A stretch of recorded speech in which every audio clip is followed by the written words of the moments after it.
3.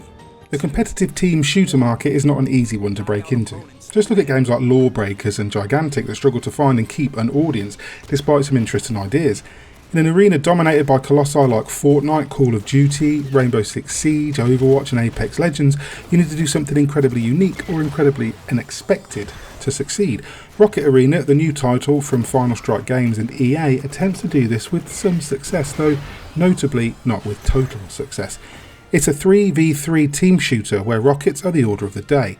Every one of the 10 selectable characters has a rocket launcher or variation thereof, and most of the one-use pickups are also explosives. Firing rockets at your feet will launch you into the air, and you have a triple jump to help you move around. Some fighters like Classic Gentleman Top Notch have rocket packs to keep them in the air for longer periods of time, though sadly not everyone does, so if you're expecting to be riding rockets as well as firing them, you'll be disappointed.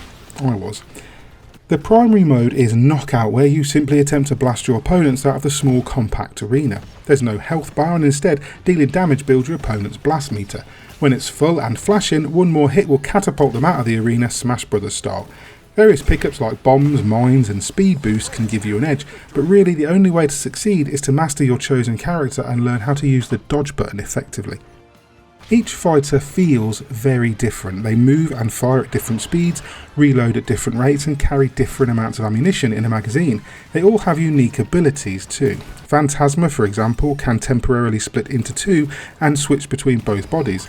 Isel can launch herself across the arena, and Boone can use his rocket launcher like a sniper rifle.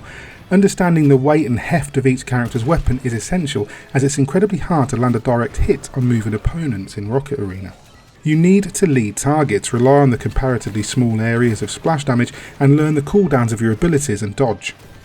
At the moment, some characters feel a little bit imbalanced. For example, Boone and Isel seem to fire quicker and truer, making it easier to hit players, whereas I simply couldn't damage anyone as Phantasma or Amphora. I also found that some of the arenas are so tight and dense that the combat was confined to the outer edges where you can actually move around, rendering a lot of the map kind of superfluous. This may well be down to my lack of skill and my inexperience with the game, but I also have major reservations about the feedback. It's sometimes hard to tell if you've landed a hit, and often I'd be all but mega blasted out of the arena before I knew where I was getting hit from. Some of the special abilities feel a little bit overpowered, and there's just not really enough speed. Characters move just a mite too slowly, likely to ensure that you can hit people at all, and I didn't feel the raw power that launching rockets ought to evoke.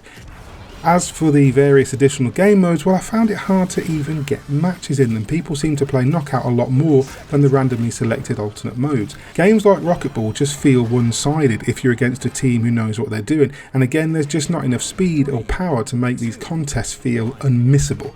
My favourite mode is probably Treasure Hunt, which is kind of like a King of the Hill mode, whereby you need to find and defend a treasure chest that will earn you points the longer you're in possession.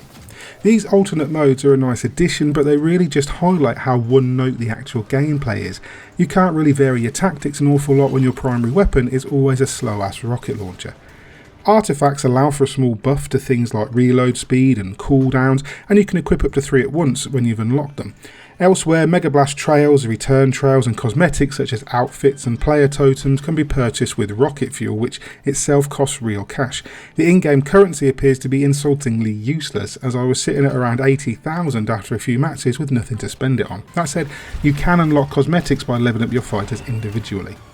Ultimately, while it is fun in small doses, Rocket Arena feels like an alternate mode in a larger game.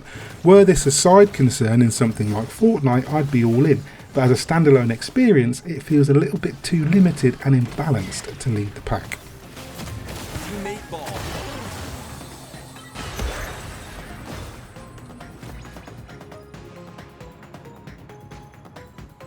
Hi, Mick Fraser here. I hope you enjoyed our review of Rocket Arena. Is it one you're thinking of launching into?